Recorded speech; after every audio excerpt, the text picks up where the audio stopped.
ಕವಿ ಕುವೆಂಪು ಅವರಿಗೆ ನುಡಿ ನಮನ ಸಲ್ಲಿಸಿ ಮಾತಾಡಲಿಕ್ಕಿದ್ದಾರೆ. ಹಿರಿಯ ಲೇಖಕಿ, ಕವಯತ್ರಿ, ಕಲಾವಿದೆ, ರಂಗತಜ್ಞೆ, ಅನೇಕ ಕೃತಿಗಳ ಕರ್ತೃ, ಮಂಗಳೂರು ಬೆಸೆಂಟ್ ಕಾಲೇಜಿನ ಕನ್ನಡ ವಿಭಾಗದ ನಿವೃತ್ತ ಮುಖ್ಯಸ್ಥೆ, ಕುವೆಂಪು ಸಾಹಿತ್ಯವನ್ನು ಆಳವಾಗಿ ಅಭ್ಯಸಿಸಿದಂಥ ಸಹಸ್ರಾರು ವಿದ್ಯಾರ್ಥಿಗಳಿಗೆ ಕುವೆಂಪು ಸಾಹಿತ್ಯದ ಬಗ್ಗೆ ತರಗತಿ ನೀಡಿದಂತಹ ಡಾಕ್ಟರ್ ಮೀನಾಕ್ಷಿ ರಾಮಚಂದ್ರ ಅವರು ಇದೀಗ ನುಡಿ ನಮನ ಸಲ್ಲಿಸಲಿಕ್ಕಿದ್ದಾರೆ. ಶ್ರೀ ಗುರುಭ್ಯೋ ನಮಃ. ಪೂಜನೀಯರಾದಂತಹ ಸ್ವಾಮೀಜಿಗಳ ಪಾದಾರವಿಂದಗಳಿಗೆ ನಮಸ್ಕರಿಸುತ್ತಾ, ವೇದಿಕೆಯಲ್ಲಿ ಉಪಸ್ಥಿತರಿರುವಂತಹ ಮಹನೀಯರಾದಂತಹ ಹೊರಟ್ಟಿ ಸರ್, ರೇವಣ್ಣ ಸರ್, ಅದೇ ರೀತಿಯಲ್ಲಿ ಸಿದ್ದರಾಮಯ್ಯ ಸರ್, ಸರಿಯಾದ ಒಬ್ಬ ವ್ಯಕ್ತಿಗೆ ಇಂದು ಕುವೆಂಪುರವರ ಒಂದು ಪ್ರಶಸ್ತಿ ದೊರಕಿದೆ ಅಂತ ಹೇಳುವಾಗ ಹೆಮ್ಮೆ ಅನ್ನಿಸ್ತದೆ. ಹಾಗಿರುವಾಗ ಅಂತಹ ಮಹಾನುಭಾವರಾದ ಸಿದ್ದರಾಮಯ್ಯ ಸರ್, ಹಾಗೆ ನನಗೆ ಅತ್ಯಂತ ಗೌರವಯುತರು, ಪ್ರೀತಿಪಾತ್ರರು ಆಗಿರುವಂತಹ ಪ್ರದೀಪ್ ಕುಮಾರ್ ಸರ್ ಹೇಳಲೇಬೇಕು ನಾನು. ಯಾಕೆಂದರೆ ಕನ್ನಡ ಎನ್ನುವಾಗ ನಮ್ಮ ದಕ್ಷಿಣ ಕನ್ನಡದಲ್ಲಿ ನೆನಪಾಗೋದು ಮುಖ್ಯವಾಗಿ ಪ್ರದೀಪ್ ಸರನ್ನು. ತುಳುವಿಗೂ ಕನ್ನಡಕ್ಕೂ ಬಹಳಷ್ಟು ಸೇವೆ ಸಲ್ಲಿಸಿದವರು ಅವರು. ಹಾಗೆ ಈ ಕಾರ್ಯಕ್ರಮವನ್ನು ಆಯೋಜಿಸಿದಂತಹ ಗಡಿನಾಡ ಅಭಿವೃದ್ಧಿ ಪ್ರಾಧಿಕಾರದ ಕಾಸರಗೋಡು ಘಟಕದ ಎಲ್ಲ ಪದಾಧಿಕಾರಿಗಳು ಕೂಡ ಬಹಳಷ್ಟು ಶ್ರಮಪಟ್ಟಿದ್ದಾರೆ ಅಂತ ಗೊತ್ತು.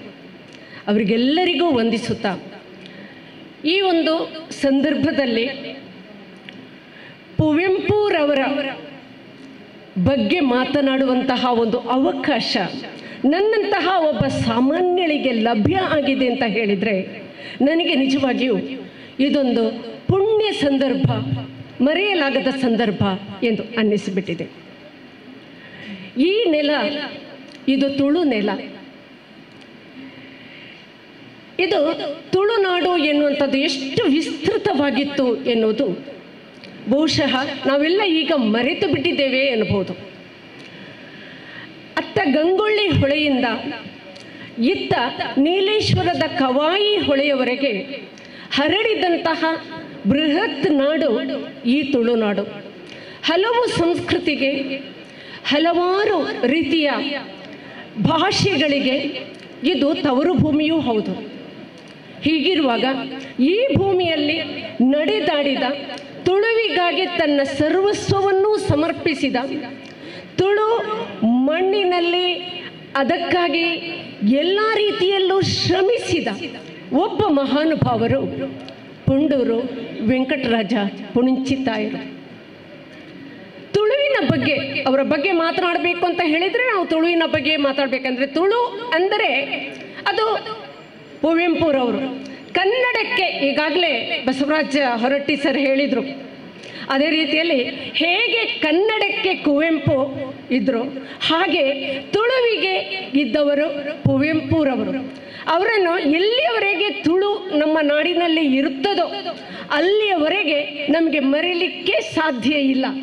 ಯಾಕೆಂದರೆ ಇವತ್ತು ತುಳು ಒಂದು ಅಧಿಕೃತ ಭಾಷೆಯಾಗಿದೆ ಎಂದು ಹೇಳಿದರೆ ಅದಕ್ಕಾಗಿ ಬಹಳಷ್ಟು ಪ್ರಯತ್ನಗಳು ಈಗ ನಡೆಯುತ್ತಾ ಇದೆ.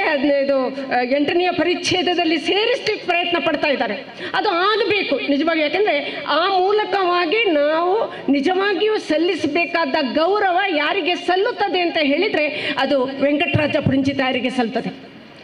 ಯಾಕೆಂದರೆ ತುಳು ಎನ್ನುವಂತಹ ಭಾಷೆ ಈ ನೆಲದ ಭಾಷೆಯಾಗಿ ಬಹಳ ಪ್ರಾಚೀನ ಕಾಲದಿಂದಲೇ ಇತ್ತು ಎನ್ನುವುದನ್ನು ಜಗತ್ತಿಗೆ ತೋರಿಸಿಕೊಟ್ಟ ಒಬ್ಬ ಮಹಾನುಭಾವ ಅವರು. ಯಾಕೆಂತ ಹೇಳಿದರೆ ತುಳು ಲಿಪಿ ಎನ್ನುವುದು ನಿಜವಾಗಿಯೂ ಕೂಡ ಬಹಳ ಪ್ರಾಚೀನ ಲಿಪಿ. ಅವರಿಗೆ ಈ ಆಸಕ್ತಿ ಯಾಕೆ ಬಂತು, ತುಳುವಿನ ಬಗ್ಗೆ ಅವರು ಯಾಕೆ ಅಷ್ಟು ಆಸಕ್ತಿ ವಹಿಸಿದ್ರು ಅಂತ ಹೇಳಿದರೆ, ಬಹಳ ಮುಖ್ಯವಾಗಿ ಪಂಚ ದ್ರಾವಿಡ ಭಾಷೆಗಳ ಬಗ್ಗೆ ನಾವು ಮಾತನಾಡ್ತೇವೆ. ಕನ್ನಡ, ಮಲಯಾಳ, ತೆಲುಗು, ತಮಿಳು. ಹೀಗೆ ಈ 4 ಭಾಷೆಗಳಿಗೂ ಕೂಡ ಒಂದು ಲಿಪಿ ಇದೆ ಎನ್ನುವಾಗ ತುಳುವಿಗೆ ಯಾಕೆ ಲಿಪಿ ಇಲ್ಲ? ಈ ಒಂದು ಜಿಜ್ಞಾಸೆ ಬಹುಶಃ ಅದಕ್ಕಿಂತ ಮೊದಲು ಕೂಡ ತುಳುವನ್ನು ಎಷ್ಟೋ ವಿದ್ವಾಂಸರು ಪಂಡಿತರು ಮಾತನಾಡ್ತಾ ಇದ್ರು, ಅದೇ ರೀತಿಯಲ್ಲಿ ಅದು ಬಳಕೆಯಲ್ಲೂ ಇತ್ತು. ಆದರೆ ಅದು ಯಾಕೆ ಆ ಲಿಪಿ ಎನ್ನುವಂಥದ್ದು ಯಾಕೆ ಬರಲಿಲ್ಲ ಅಥವಾ ಯಾಕೆ ಅದು ಪ್ರಕಾಶಕ್ಕೆ ಬರಲಿಲ್ಲ ಎನ್ನುವಂತಹ ಆ ಜಿಜ್ಞಾಸೆ ಯಾವಾಗ ಅವರಲ್ಲಿ ಹುಟ್ಟಿಕೊಂಡಿತೋ ಅದುವೇ ತುಳು ಲಿಪಿಯ ಪರಿಷ್ಕಾರಕ್ಕೆ ಕಾರಣವಾಯಿತು. ಯಾಕೆಂದರೆ ತುಳು ಲಿಪಿ ಪರಿಷ್ಕಾರ ಹೊಂದಿದ್ದೇ ವೆಂಕಟರಾಜ ಪುಣಿಂಚಿತಾಯರಿಂದ. ಅದು ಯಾವಾಗ ಆರಂಭ ಆಯಿತು, ಅದರೊಟ್ಟಿಗೆ ಅವರಿಗೆ ಈ ತುಳು ಎನ್ನುವಂತಹ ಒಂದು ಭಾಷೆ ನಿಜವಾಗಿಯೂ ಅದು ಬಹಳ ಪ್ರಾಚೀನ ಕಾಲದ ಭಾಷೆ. ಅದಕ್ಕೆ ಭಾಷೆಯಾಗಿ ಮಾತ್ರ ಇರಲಿಲ್ಲ, ಅದಕ್ಕೆ ಲಿಪಿಯೂ ಕೂಡ ಇತ್ತು. ಒಂದು ಕಾಲದಲ್ಲಿ ಅವರೇ ಹೇಳಿದ ಹಾಗೆ ಒಂದು ಕಾಲದಲ್ಲಿ ಬಹಳ ಪ್ರಾಚೀನ ಕಾಲದಲ್ಲಿ ಸಂಸ್ಕೃತವನ್ನು ಬರೆಯಲಿಕ್ಕೆ ಅತ್ಯಂತ ಯೋಗ್ಯ, ಈ ನಮ್ಮ ದಕ್ಷಿಣ ಭಾರತದಲ್ಲಿ ಅತ್ಯಂತ ಯೋಗ್ಯವಾದಂತಹ ಒಂದು ಲಿಪಿ ಅದು ತುಳುವಾಗಿತ್ತು ಎನ್ನುವುದು ಅವರಿಗೆ ಗೊತ್ತಿತ್ತು. ಅದನ್ನು ಅವರು ಕಂಡುಹಿಡಿದರು. ಅಂದರೆ ಸಂಸ್ಕೃತ ಯಾಕೆಂತ ಹೇಳಿದರೆ ನಮ್ಮ ಪ್ರಾಚೀನರಾದಂತಹ ಅದೆಷ್ಟೋ ಹಳೆಯ ಶಾಂತಿಗಳು ಅಥವಾ ಬ್ರಾಹ್ಮಣ ಪುರೋಹಿತರು ಕೇರಳದ ಕಡೆಗೆ ಹೋದಂತಹ ಸಂದರ್ಭದಲ್ಲಿ ಅಲ್ಲಿ ಅವರು ಬರೆಯುತ್ತಿದ್ದದ್ದು ಯಾವ ಭಾಷೆಯಲ್ಲಿ ಅಂತ ಹೇಳಿದರೆ ಸಂಸ್ಕೃತವನ್ನು ಬರೆಯುತ್ತಿದ್ದದ್ದು ಅವರು ತುಳು ಭಾಷೆಯಲ್ಲಿ ಆಗಿತ್ತು. ಇದು ಅವರಿಗೆ ತುಳು ಭಾಷೆಯ ಬಗ್ಗೆ ಆಸಕ್ತಿ ಮೂಡಲಿಕ್ಕೆ ಕಾರಣವಾದದ್ದು. ಅದೆಷ್ಟು ಪ್ರಾಚೀನವಾದದ್ದು ಅಂತ ತಿಳಿಯಲಿಕ್ಕೆ ಅವರಿಗೆ ಸಾಧ್ಯವಾದದ್ದು ಇದರಿಂದ.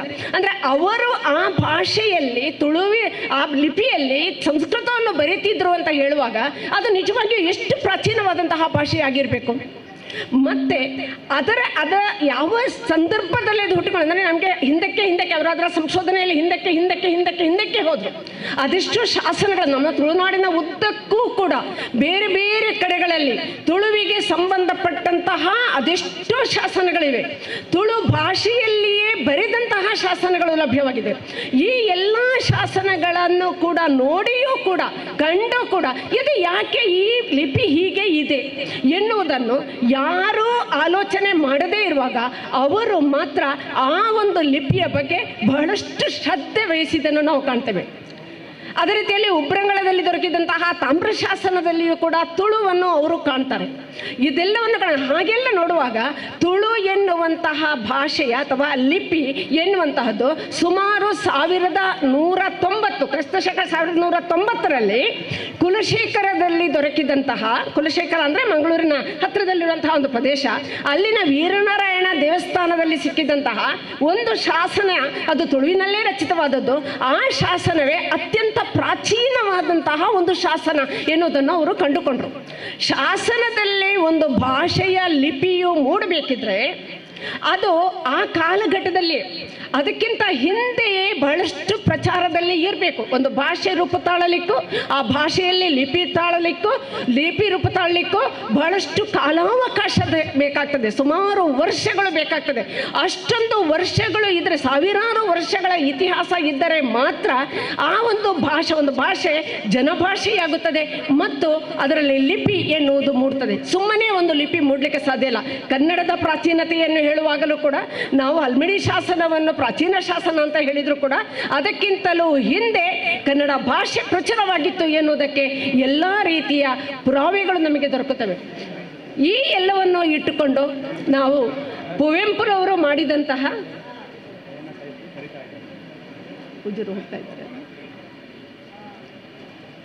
ಕುವೆಂಪುರವರು ಮಾಡಿದಂತಹ ಸಾಧಾರಣವಾದುದಲ್ಲ ಎನ್ನುವುದನ್ನು ನಾವು ನೆನಪಿನಲ್ಲಿ ಇಟ್ಟುಕೊಳ್ಳಲೇಬೇಕಾಗ್ತದೆ.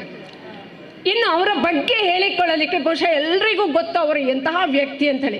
ಬಹಳ ಸರಳ, ಬಹಳ ನೇರ, ಬಹಳ ಸ್ನೇಹಪರ, ಬಹಳ ವಿನಮ್ರ ಮಾತ್ರವಲ್ಲ, ಒಬ್ಬ ಅನುಕರಣೀಯರಾದಂತಹ ವ್ಯಕ್ತಿಯವರು. ಅಪರೂಪದ ವ್ಯಕ್ತಿತ್ವ ಎಂದು ನಾವು ಅವರನ್ನು ಗುರುತಿಸಬೇಕು. ಯಾಕೆಂತ ಹೇಳಿದರೆ ತಮ್ಮ ಬದುಕನ್ನು ಕೇವಲ ಸ್ವಾರ್ಥಕ್ಕಾಗಿ ಮಾತ್ರ ಉಪಯೋಗಿಸಿಕೊಳ್ಳೋದು ಅಥವಾ ತಮ್ಮ ಶ್ರೇಯಸ್ಸಿಗಾಗಿ ಮಾತ್ರ ಉಪಯೋಗಿಸಿಕೊಳ್ಳೋದಕ್ಕೆ ಭಾಷೆಯ ಅಭಿವೃದ್ಧಿಗೆ ಬೇಕಾಗಿ, ಸಾಂಸ್ಕೃತಿಕ ಅಭಿವೃದ್ಧಿಗೆ ಬೇಕಾಗಿ, ಜಾನಪದ ಅಭಿವೃದ್ಧಿಗೆ ಬೇಕಾಗಿ, ಸಾಹಿತ್ಯಿಕ ಅಭಿವೃದ್ಧಿಗೆ ಬೇಕಾಗಿ ಇಡೀ ತಮ್ಮ ಬದುಕನ್ನು ತೇದಂತಹ ಒಬ್ಬ ಅನುಕರಣೀಯ ವ್ಯಕ್ತಿ ಅವರು ಎನ್ನುವಂತಹದ್ದನ್ನು ನಾವು ನೆನಪಿನಲ್ಲಿ ಇಟ್ಟುಕೊಳ್ಬೇಕಾದಂತಹ ಅಗತ್ಯ ಇದೆ. ಅವರನ್ನು ನಾವು ಹೇಳುವಾಗ ಅವರು ನಿಜವಾದ ವಿದ್ವಾಂಸ, ಒಬ್ಬ ನಿಜವಾದ ಸಾಹಿತಿ, ಮಾತ್ರವಲ್ಲ ಅವರು ನಿಜವಾದ ಸಂಶೋಧಕ. ಯಾಕೆ ಹೀಗೆ ಹೇಳ್ತಾ ಇದ್ದೇನೆ ಅಂತ ಹೇಳಿದರೆ, ಅವರೊಬ್ಬ ನಿಜವಾದ ಸಂಶೋಧಕ. ಯಾಕಂದರೆ ಈಗ ನಾವು ಸಂಶೋಧನೆಯನ್ನು ಮಾಡುತ್ತೇವೆ ಎನ್ನುವಾಗ ಎಲ್ಲಿ ಯಾವ ಸಂಸ್ಥೆಯಿಂದ ನಮಗೆ ಆರ್ಥಿಕ ಬೆಂಬಲ ದೊರಕುತ್ತದೆ ಎನ್ನುವುದನ್ನು ನಾವು ನೋಡ್ತೇವೆ. ಆದರೆ ಪುಣಚಿತಾಯರು ಯಾವತ್ತೂ ಕೂಡ ತಾವು ಎಷ್ಟು ಸಂಶೋಧನೆಯನ್ನು ಮಾಡಿದರು, ಅವರು ಮಾಡಿದಂತಹ ಯಾವ ಸಂಶೋಧನೆಗೂ ಕೂಡ ಎಲ್ಲಿಂದಲೂ ಯಾವುದೇ ಒಂದು ಸಂಸ್ಥೆಯಿಂದಾಗಲಿ ಅಥವಾ ಯಾವುದೇ ಒಂದು ಸರ್ಕಾರದಿಂದಲಾಗಲಿ ಆರ್ಥಿಕ ಬೆಂಬಲವನ್ನು ಪಡೆದುಕೊಂಡಿಲ್ಲ ಎನ್ನುವಂತಹದ್ದು ನಾವು ಮೆಚ್ಚಬೇಕಾದಂತಹ ವಿಚಾರ. ಎಲ್ಲಿಯೂ ಆರ್ಥಿಕ ಬೆಂಬಲವನ್ನು ಅವರು ತಗೊಳ್ಳಿಲ್ಲ. ತಮ್ಮಲ್ಲಿ ತಾವು ದುಡಿದಂತಹ ಹಣ ಏನಿದೆಯೋ ಅದನ್ನೇ ಉಪಯೋಗಿಸಿ ಕ್ಷೇತ್ರ ಕಾರ್ಯವನ್ನು ಎಲ್ಲ ಕಡೆಗೂ ಹೋಗಿ ಮಾಡಿದರು. ಪ್ರತಿಯೊಂದು ಕಡೆಗೂ ಅವರು ಸಂಚಾರ ಮಾಡಿದಂತಹ, ಅದು ಸಾಮಾನ್ಯವಾದ ವಿಚಾರ ಅಲ್ಲ. ಒಂದು ಕ್ಷೇತ್ರ ಕಾರ್ಯ ಮಾಡುವುದು ಅಂತ ಹೇಳಿದರೆ ಅಲ್ಲಿ ಅದಕ್ಕೆ ಬೇಕಾದ ಅದರ ಹಣದ ಅಗತ್ಯ, ಆರ್ಥಿಕತೆಯೂ ಕೂಡ ಬೇಕಾದಷ್ಟು ಬೇಕಾಗ್ತದೆ. ಹಾಗಿರುವಾಗ ಅದನ್ನು ಅವರು ಸ್ವಯಂ ಖರ್ಚಿನಿಂದ ಮಾಡಿಕೊಂಡು ಪುಸ್ತಕಗಳನ್ನು ಪ್ರಕಟಣೆ ಮಾಡುವುದಾಗಲಿ, ಅದೇ ರೀತಿಯಲ್ಲಿ ತಾಡೆ ಓಲೆಗಳನ್ನು ಮತ್ತೆ ಪುನಃ ಅದಕ್ಕೆ ಲಿಪಿ ರೂಪವನ್ನು ಕೊಟ್ಟು ಅದಕ್ಕೊಂದು ಗ್ರಂಥ ಸ್ವರೂಪವನ್ನು ನೀಡುವುದಾಗಲಿ, ಅದು ಸಾಮಾನ್ಯವಾದ ವಿಚಾರ ಅಲ್ಲ. ಅಷ್ಟನ್ನು ಅವರು ಮಾಡಿದ್ದಾರೆ ಅಂತ ಹೇಳಿದರೆ ಒಬ್ಬ ವ್ಯಕ್ತಿಗೆ ಇಷ್ಟೆಲ್ಲ ಮಾಡಲಿಕ್ಕೆ ಸಾಧ್ಯವೇ ಎಂದು ಅನ್ನಿಸುವಷ್ಟರ ಮಟ್ಟಿಗೆ ಅವರು ಕೆಲಸ ಮಾಡಿದ್ದಾರೆ. ಅಂತಹ ವ್ಯಕ್ತಿ ನಮ್ಮ ನಡುವೆ ಇದರ ಸಮಯದ ಅಭಾವ ಇದೆ ಅಂತ ನನಗೆ ಗೊತ್ತು. ಅವರ ಬಗ್ಗೆ ಹೇಳುವುದಾದರೆ ಬಹುಶಃ 1-2 ದಿನಗಳಾದರೂ ಬೇಕು, ನಮಗೆ ಕನಿಷ್ಠ 2 ದಿನಗಳಾದರೂ ಬೇಕು. ಅಂತಹ ಮಹಾನುಭಾವರು ಅವರು. ತುಳು ಲಿಪಿಗೆ ಪುನರುಜ್ಜೀವನ ಕೊಟ್ಟಂತಹ ಒಬ್ಬ ವ್ಯಕ್ತಿ ಅವರು. ತುಳು ಎನ್ನುವಂತಹದ್ದು, ಆ ತುಳು ಲಿಪಿ ಎನ್ನುವಂತಹದ್ದು ಯಾವ ಲಿಪಿಯಿಂದ ಎಲ್ಲಿಂದ ಅದು ಆರಂಭ ಆಯ್ತು ಅಂದರೆ ಅದು ಹಿಂದಕ್ಕೆ ಹೋಗುತ್ತಾ ಆ ಸಂಶೋಧನಾ ಪ್ರವೃತ್ತಿಯಿಂದ ಅವರು ಬಹಳಷ್ಟು ಹಿಂದೆ ಹೋಗಿ ಆ ತುಳು ಲಿಪಿಯನ್ನು ಎಲ್ಲಿಂದ ಆರಂಭವಾಯಿತು, ಅದರ ಸ್ವರೂಪ ಹೇಗಿತ್ತು, ಮತ್ತೆ ಅದು ಹೇಗೆ ಬದಲಾಗುತ್ತಾ ಅಂದರೆ ಬರವಣಿಗೆಯ ರೂಪದಲ್ಲಿ ಇರುವಾಗ ಒಂದು ಲಿಪಿ ಏನಾಗ್ತದೆ ಅಂತ ಹೇಳಿದರೆ ಅದು ಸ್ವಸ್ವರೂಪದಲ್ಲಿ ಯಾವಾಗಲೂ ಒಂದೇ ರೀತಿಯಲ್ಲಿ ಇರುವುದಿಲ್ಲ. ಈಗ ಹಾಗಲ್ಲ. ಈಗ ನಮಗೆ ಯಾವ ರೂಪದಲ್ಲಿ, ನಮಗೆ ಇದು ಪ್ರಿಂಟೆಡ್ ರೂಪದಲ್ಲಿ ಸಿಗ್ತದೆ. ಆದರೆ ಆಗ ಹಾಗಲ್ಲ, ಅದು ಬರವಣಿಗೆ ರೂಪದಲ್ಲಿರೋ ಒಂದು ಲಿಪಿ ಏನಾಗ್ತದೆ, ಬದಲಾಗುತ್ತಾ ಹೋಗ್ತದೆ. ಹಾಗಿರುವಾಗ ಆ ರೀತಿಯಲ್ಲಿ ಇರುವಂತಹ ಒಂದು ಲಿಪಿಯನ್ನು ಕಂಡು ಅದನ್ನು ಓದಿ ಅದನ್ನು ಅಧ್ಯಯನ ಮಾಡಿ ಅದಕ್ಕೆ ರೂಪವನ್ನು ಕೊಟ್ಟು ಮತ್ತೆ ಅವರು ತುಳು ಲಿಪಿ ಎನ್ನುವ ಆ ಒಂದು ವಿಶಿಷ್ಟವಾದ ಒಂದು ಲಿಪಿಯನ್ನು ಇಡೀ ಜಗತ್ತಿಗೆ ತೋರಿಸಿಕೊಟ್ರು. ತುಳು ಲಿಪಿಯ ಬಗ್ಗೆ ಅದಕ್ಕಿಂತ ಮೊದಲು ಕೂಡ ಬೇಕಾದಷ್ಟು ಪಾಶ್ಚಾತ್ಯ ವಿದ್ವಾಂಸರು ಕೂಡ ಅಧ್ಯಯನ ಮಾಡಿದ್ದಾರೆ. ಅವರು ತುಳು ಲಿಪಿಯ ಬಗ್ಗೆ ಹೇಳಿದ್ದಾರೆ ಮತ್ತು ತುಳು ಲಿಪಿಯ ಮಾಲೆಯನ್ನೇ ಅವರು ಅಕ್ಷರ ಮಾಲೆಯನ್ನೇ ಕೊಟ್ಟಿದ್ದಾರೆ. ಆದರೆ ಅದಕ್ಕೆ ಒಂದು ಸ್ವರೂಪವನ್ನು ಕೊಟ್ಟಂತಹ ಈ ನಮ್ಮ ಅತ್ಯಂತ ಶ್ರೇಷ್ಠರಾದಂತಹ ಪುಣಚಿತಾಯರ ಬಗ್ಗೆ, ಡಾಕ್ಟರ್ ಪುಣಚಿತಾಯರ ಬಗ್ಗೆ ನಾವು ಹೆಮ್ಮೆ ಪಟ್ಟುಕೊಳ್ಬೇಕು. ಇನ್ನೊಂದು ಬೇಸರದ ಒಂದು ಸಂಗತಿ ಅಂತ ಹೇಳಿದರೆ, ಇತ್ತೀಚೆಗೆ ಯುನೆಸ್ಕೋ ಏನು ಹೇಳ್ತಾ ಇದೆ ಅಂತ ಹೇಳಿದ್ರೆ, ಕೆಲವೇ ಕಾಲಘಟ್ಟದಲ್ಲಿ, ಕೆಲವೇ ವರ್ಷಗಳಲ್ಲಿ ಕೆಲವು ಭಾಷೆಗಳು ಮರೆಯಾಗುತ್ತಿರುವಂತಹ ಸಂದರ್ಭದಲ್ಲಿ ತುಳು ಕೂಡ ಮರೆಯಾಗುವ ಸಾಧ್ಯತೆ ಇದೆ ಎನ್ನುವುದನ್ನು ಯುನೆಸ್ಕೋ ಈಗ ಹೇಳಿದೆ. ಮೊನ್ನೆ ಒಂದು ಅಧ್ಯಯನದಲ್ಲಿ ಅದು ಹೇಳಿಕೊಂಡಿದೆ. ಅದು ಮರೆಯಾಗಿ ಹೋದರೆ ನಿಜವಾಗಿಯೂ ಕೂಡ ನಮಗೆ ಅತ್ಯಂತ ದೊಡ್ಡದೊಂದು ನಷ್ಟ, ಇಡೀ ನಮ್ಮ ದೇಶಕ್ಕೆ ಒಂದು ದೊಡ್ಡ ನಷ್ಟ ಅಂತ ನಾವು ಭಾವಿಸ್ತೀವಿ. ಅದೆಷ್ಟೋ ಭಾಷೆಗಳು ಮರೆಯಾಗಿ ಹೋಗಿದೆ, ಅದೆಷ್ಟೋ ಲಿಪಿಗಳು ಮರೆಯಾಗಿ ಹೋಗಿದೆ.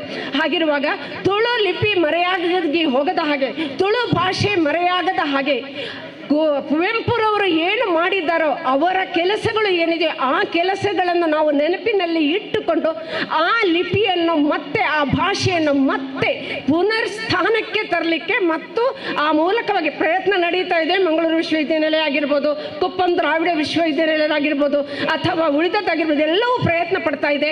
ಇವರೆಲ್ಲರೂ ಪ್ರಯತ್ನ ಪಡ್ತಾ ಇದ್ದಾರೆ. ನಾವು ಕೂಡ ಪ್ರಯತ್ನ ಪಡಬೇಕು, ತುಳುವನ್ನು ಉಳಿಸಬೇಕು. ಮತ್ತೆ ತುಳುವನ್ನು ಉಳಿಸಿ ನಮ್ಮ ಡಾಕ್ಟರ್ ಪುಣಚಿತಾಯರಿಗೆ ಆ ಮೂಲಕವಾಗಿ ನಾವು ಗೌರವವನ್ನು ಸಲ್ಲಿಸುವ ಹಾಗೆ ಆಗಬೇಕು. ಮನೆಗಳಲ್ಲಿ ತುಳು ಮಾತನಾಡುವ ಹಾಗೆ ಆಗಬೇಕು. ಅದು ಬಹಳ ಮುಖ್ಯವಾದಂತಹ ವಿಚಾರ. ತುಳುನಾಡಿನ ಉದ್ದಕ್ಕೂ ಕೂಡ ಮನೆಗಳಲ್ಲಿ ತುಳು ಮಾತನಾಡುವ ಹಾಗೆ ಆಗಬೇಕು. ಇಲ್ಲಿ ಕೇರಳದಲ್ಲಿ ತುಳು ಅಕಾಡೆಮಿ ಮಾಡುವಂತಹ ಕೆಲಸ ನಿಜವಾಗಿಯೂ ಪ್ರಶಂಸನೀಯವಾದಂತಹ ಕೆಲಸ. ಗಡಿನಾಡ ಅಭಿವೃದ್ಧಿ ಪ್ರಾಧಿಕಾರ ಮಾಡುವಂತಹ ಕೆಲಸ ಬಹಳ ಪ್ರಶಂಸನೀಯವಾದ ಕೆಲಸ. ಇನ್ನು ಇಂತಹ ಕಾರ್ಯಗಳು ಇನ್ನಷ್ಟು ಆಗಲಿ. ಹಾಗೆ ನನಗೆ ಅವಕಾಶವನ್ನು ಕೊಟ್ಟಿದ್ದೀರಿ. ಅವರ ಸ್ಮರಣೆಯನ್ನು ಮಾಡಿದಂತಹ ಪುಣ್ಯ ಕೆಲಸವನ್ನು ಮಾಡಲಿಕ್ಕೆ ಅವಕಾಶ ಕೊಟ್ಟದ್ದಕ್ಕಾಗಿ ಮತ್ತೊಮ್ಮೆ ನಿಮಗೆಲ್ಲರಿಗೂ ಕೂಡ ವಂದನೆಗಳನ್ನು ಸಲ್ಲಿಸುತ್ತಾ ಅವಕಾಶ ನೀಡಿದ್ದಕ್ಕಾಗಿ ಧನ್ಯವಾದಗಳನ್ನು ಸಲ್ಲಿಸ್ತಾ ಇದ್ದೇನೆ. ಧನ್ಯವಾದಗಳು.